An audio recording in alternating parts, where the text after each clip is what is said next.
Trabalhar em um necrotério nunca foi algo que me incomodasse. Desde que aceitei o cargo como auxiliar de necropsia no necrotério de Santa Helena, encarei a morte com profissionalismo. Lidar com corpos era apenas uma parte do serviço. Fria, metódica, sem espaço para superstições ou medos irracionais.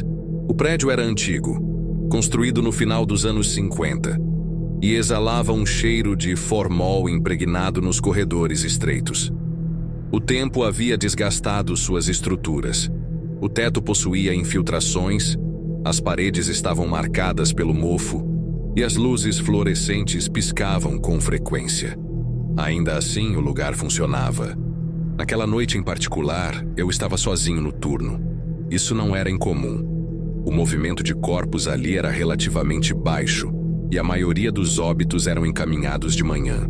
Eu deveria apenas manter o local em ordem e preencher alguns relatórios pendentes antes do amanhecer.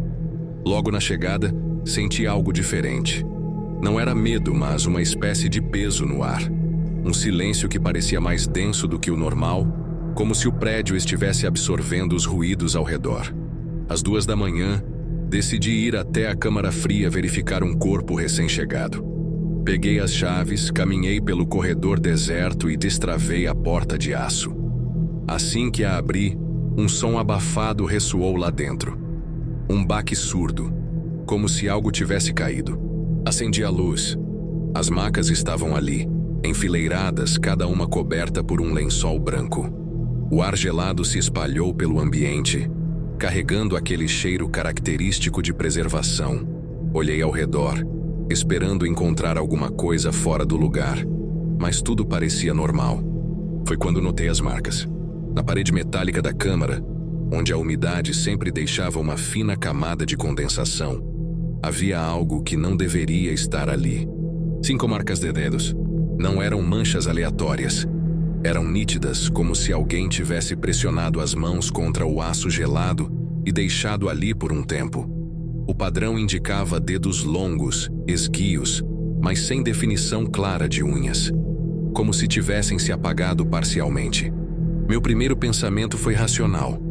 Talvez fosse apenas um efeito da umidade ou alguma falha no isolamento térmico. Mesmo assim, um desconforto estranho cresceu dentro de mim. Fechei a porta com mais força do que o necessário e voltei ao escritório. O relógio marcava 2h14. Sentei-me à mesa para terminar os relatórios, mas minha atenção estava dispersa. O necrotério estava mergulhado em um silêncio absoluto, mas, em meio a isso, comecei a perceber algo.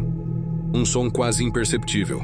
No início achei que fosse a ventilação do prédio, mas logo percebi que não vinha do teto. Era mais próximo, algo que se arrastava pelo chão. Um ruído baixo como tecido deslizando sobre azulejos. Me levantei devagar. O som cessou.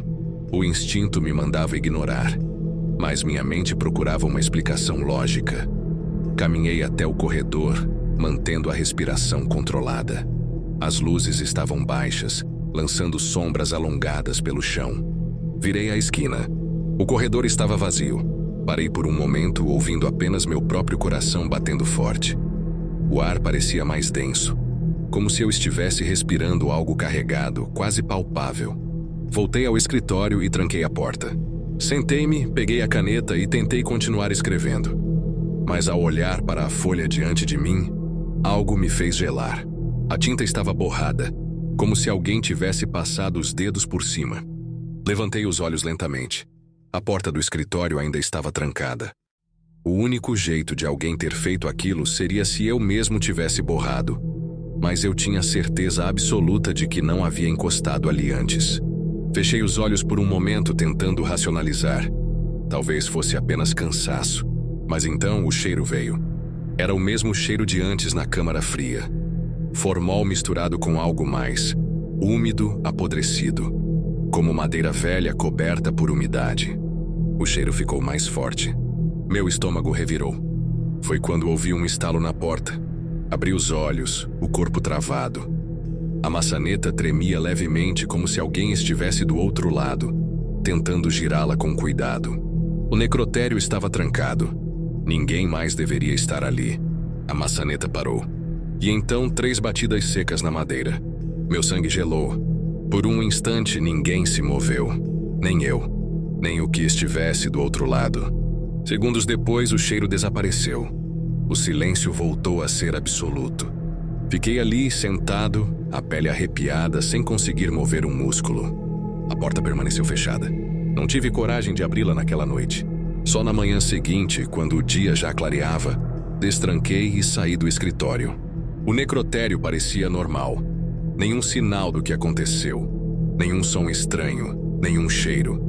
Mas antes de ir embora, algo me chamou a atenção. No corredor, bem perto da porta do escritório, havia uma marca fraca na parede. Marcas de dedos longos e esguios, como as da câmara fria. E logo abaixo delas, escrito na umidade, uma única palavra: acordado. A marca de condensação na parede desapareceu assim que o sol começou a aquecer o necrotério. Passei as mãos pelo rosto, tentando racionalizar o que aconteceu. Seria o cansaço? Algum tipo de pareidolia me fazendo ver padrões onde não havia nada? O dia transcorreu sem problemas. O movimento era escasso, e a presença de outros funcionários me trouxe um pouco de normalidade. Mas quando o turno da noite chegou e os sons da cidade se dissiparam, a sensação de opressão voltou como uma sombra rastejante. Às 2 da manhã, enquanto organizava papéis na recepção, ouvi passos. Dessa vez, não eram os sons arrastados e sutis que havia escutado na noite anterior. Eram firmes, reais. Alguém caminhava pelo corredor. O coração acelerou, mas me forcei a respirar fundo.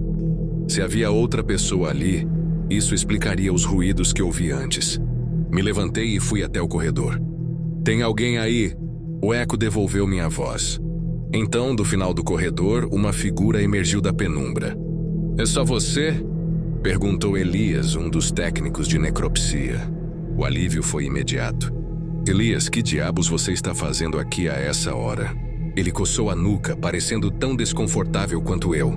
"Peguei um plantão extra. O Souza me pediu para dar uma olhada nos registros. E você?" "Só tentando não enlouquecer." Brinquei, mas minha voz não soou tão leve quanto eu queria. Ele riu, mas seu olhar logo se desviou para o fim do corredor, onde a luz piscava. "Esse lugar é estranho à noite, né? Você sente isso também?" Ele hesitou. "Acho que sim. Desde que cheguei, sinto como se tivesse alguém me observando. Um arrepio subiu pela minha espinha. Ontem à noite ouvi barulhos. Parecia que tinha alguém andando por aqui." Ele franziu a testa. "Eu ouvi também, mas quando cheguei o necrotério estava trancado." Engoli seco. "E os sons?" Ele deu de ombros. "Pensei que fosse você." Ficamos em silêncio por um momento, escutando apenas o zumbido das lâmpadas e o ruído distante da ventilação. "Você já entrou na câmara fria essa noite?" perguntei. Elias negou com a cabeça. "Ainda não." Troquei um olhar rápido com ele. Não queríamos admitir, mas ambos sabíamos o que aquilo significava. Os barulhos que ouvimos não vinham um do outro. E não havia mais ninguém ali. O resto da madrugada transcorreu de maneira tensa. Trabalhamos próximos, quase como se a presença um do outro fosse a única coisa que mantinha o ambiente suportável. Mas mesmo juntos, a sensação de que algo nos vigiava não desapareceu. Pouco antes das 4 da manhã, precisei acessar a câmara fria.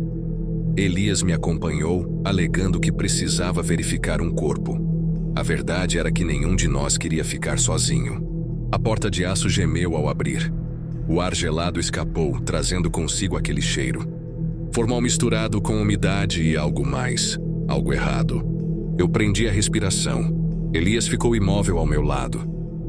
As macas estavam dispostas como sempre, os corpos cobertos por lençóis brancos. Mas, no fundo da sala, um detalhe fez meu estômago revirar. Uma das gavetas metálicas estava entreaberta. "Você mexeu ali?" perguntei, minha voz saindo baixa. Elias balançou a cabeça lentamente. Nos entreolhamos. Nenhum de nós queria abrir aquilo. Mas o pior foi quando Elias apontou para a parede de aço. As marcas estavam lá novamente. Dessa vez mais profundas, mais claras. Os dedos deixavam um rastro longo, como se algo tivesse escorrido, se arrastado ali, tentando sair. O pânico começou a subir pelo meu peito. Elias deu um passo para trás. Vamos sair daqui agora. Não discuti. Tranquei a câmara fria com pressa. E saímos do necrotério como dois covardes fugindo de uma cena de crime. O ar da madrugada parecia menos pesado do lado de fora. Eu não volto aí hoje, Elias disse. Ficamos sentados no banco da frente do prédio em silêncio. Às 5:30, quando os primeiros raios de sol apareceram, Elias quebrou o silêncio. Sabe o que é pior? Eu já sabia a resposta antes que ele falasse. Nós dois ouvimos os barulhos antes de nos encontrarmos no corredor. Engoli em seco. Isso significava que não estávamos sozinhos desde o início. Fosse o que fosse, já estava lá antes de qualquer um de nós chegar. E provavelmente ainda estava. O silêncio se prolongou entre nós. O céu começava a clarear, mas o peso do necrotério ainda estava sobre nossos ombros. Elias suspirou, esfregando o rosto com as mãos. Amanhã eu falo com o Souza. Vou ver se consigo trocar de turno. Assenti sem hesitar. Eu também. Ele soltou uma risada curta, sem humor. O que eu vou dizer? Que tem alguma coisa errada ali dentro? Fiquei um tempo pensando antes de responder. Diz que o turno da noite está te cansando. Que você rende melhor de dia. Ele concordou com um aceno lento. O necrotério parecia quieto agora, mas não de um jeito tranquilo. Era como um predador que sabe que sua presa está fugindo e só observa. O sol subiu no horizonte, afastando as sombras da madrugada. Mas, no fundo, sabíamos que não era a luz que nos protegia. Apenas nos dava tempo para ir embora.